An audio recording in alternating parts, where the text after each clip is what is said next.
The People's Countryside The People's Environmental Countryside Debate Environmental Debate Podcast. People's Countryside Environmental Debate Podcast. People's Countryside Environmental Debate Podcast. People's Countryside Environmental Debate Podcast. What has true value and meaning? Discuss the role of compromise and reliability in environmentalism and sustainability. This is the People's Countryside Environmental Debate Podcast with me, Stuart the Wild Man Mabber, and me, William Anklow. Thanks very much for being with us for this another episode of the podcast. It must be like episode 620 by now, Stuart. Oh, maybe up to near 50. Who cares? It's just near pushing 700. I feel it. It's all just numbers at the end of the day, isn't it? Yeah. And I find we're not obsessed with numbers. And I know somebody who is very obsessed with numbers, and they push it into people's faces when they get a any sort of form of criticism, critical thinking. I'm not going to say who it is.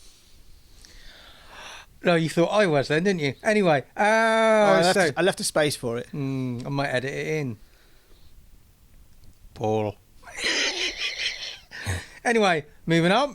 So, you the listeners send in questions for us to talk about, and we do two an episode. We don't see them before we press record. There's no preparation, and I'm just looking at this, and I think we got two new listeners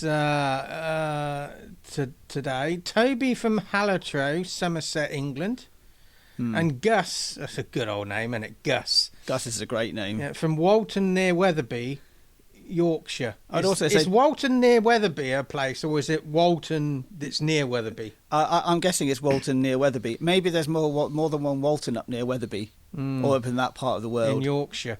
Gus is a good name, but Toby's also a good name. It was the name of a tram in Thomas the Tank Engine, if you know. Yep. Moving on. So, let's have a conversat around then. So, what's Toby's question?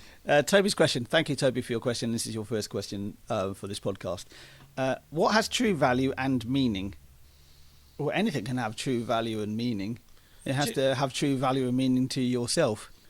And also, because something has true value and meaning doesn't mean it has true value and meaning ongoing. It might be just a short period. Yeah. Again, true value and meaning is a human construct. Things are just getting on with what they're getting on with, and it's not any more complicated than that. So often I look at life that the sense comes from just accepting that it just is. You might want to understand why it just is, but it doesn't mean there's no value or meaning because you do or don't understand said object. Is that a definition of having something having true value and meaning then? Accepting that it just is. So its value and meaning is it is, and it's playing its part. And if you take that away, it's like a jigsaw. Other things don't connect. Should we accept things more than for what they actually just? That this is just how it is, or is that being too acceptant and too spineless in some ways? There's a difference between acceptance and resignation. So you know, it's sort of like my health condition. I accept that it's going downhill and I can't do what I used to be able to do. That's not resigning myself. That's not giving up. That's just saying, okay, this is an acceptance of where I am now, as far as I understand it. Acceptance going. It's like a sports person trying to psych out their opponent by being arrogant. But if you believe your own arrogance, you take your eye off the ball. There's a balance in there.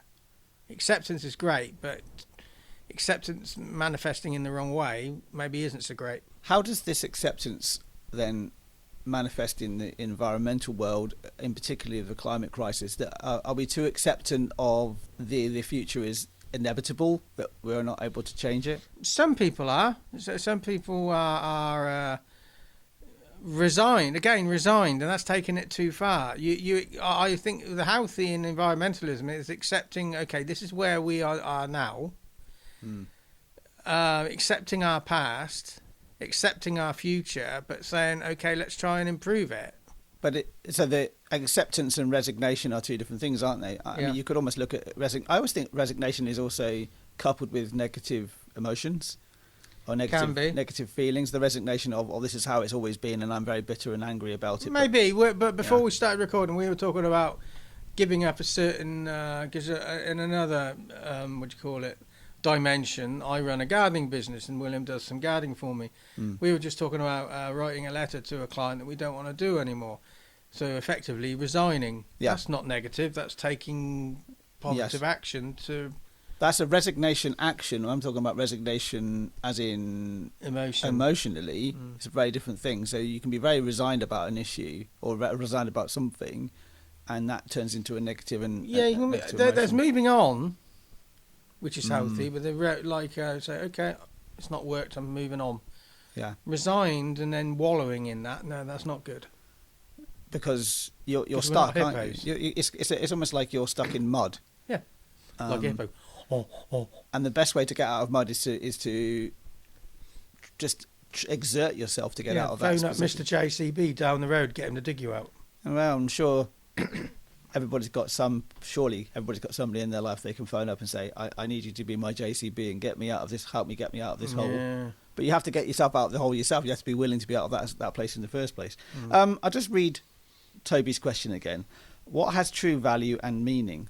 And we could easily just go down the platitude route of, friendship and love and all that sort of thing. But again, that is from your own perspective, from your own perception. I also think things can have a value without having any meaning whatsoever.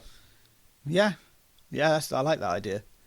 Yeah, it can be valued and they just don't need to have a meaning, do they? No. I think having meaning with no value, that's a difficult one. Because the meaning comes out of the value in some ways. But I think you can have value without any meaning. Yeah, we're talking about the gardening work, and I get a lot of value out of being outside.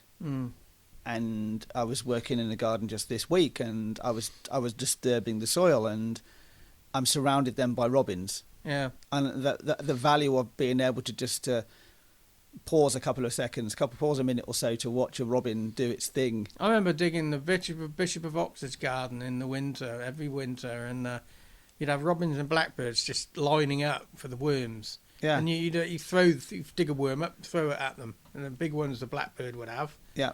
And the little ones the robins would have. Yeah, and there's no meaning. You don't need meaning in that moment. No, but there's value. The value is there. Yeah. Yeah. That's a good question, Toby, and a good. What's the word about when it's the first time you're on something?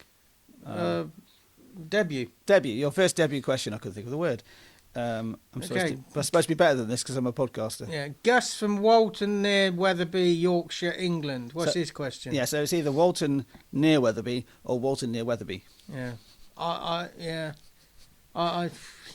had no idea. Go on. Gus's question. Thank you for your debut question. Discuss the role of compromise and reliability in environmentalism and sustainability. The role of compromise and reliability.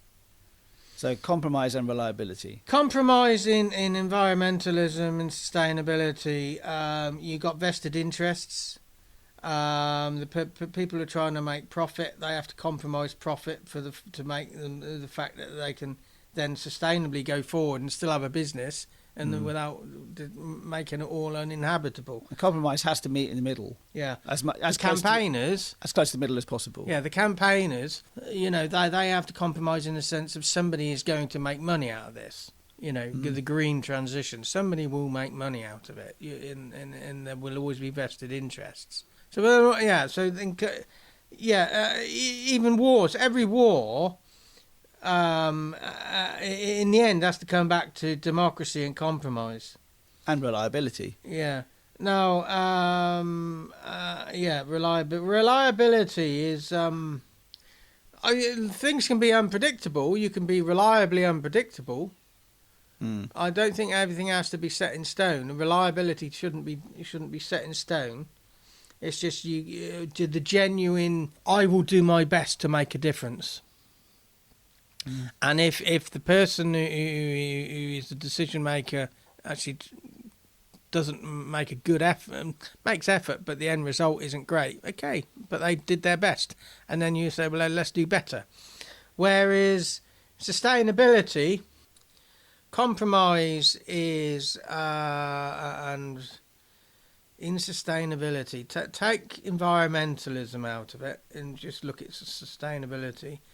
This is a tough one. Compromise and reliability. In sustainability itself. I think sustainability it really needs reliable systems in place that we can just not take our eyes off, but just frame our lives around. Compromise. Reliability is synonymous with me with consistency. Yeah. It's being consistent as well. So it's like we say, you don't need everybody to be sustainable. You just need the critical mass. So the compromise comes from you allow some people who don't want to be sustainable. Okay, you're not going to be, so you compromise. You say, well, you let them live their life the way they want, but try and mitigate and reduce the impact in some way. You can't get everybody doing what you want to do. So that's the compromise in sustainability and environmentalism. You can't brainwash everybody into thinking what you think. Is that it? I think that's it, yeah. 2 short questions, 2 shorter answers. I don't think this is going to... it's not going to impress that guy who works in a freezer.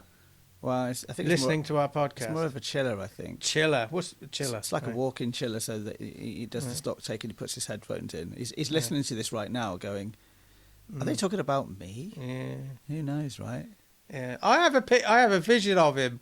You know, that's the scene in Rocky where he trains in the he working in the slaughterhouse with pigs hanging from the ceiling, and he uses them as punch bags. Yeah, you've seen Rocky more than I have.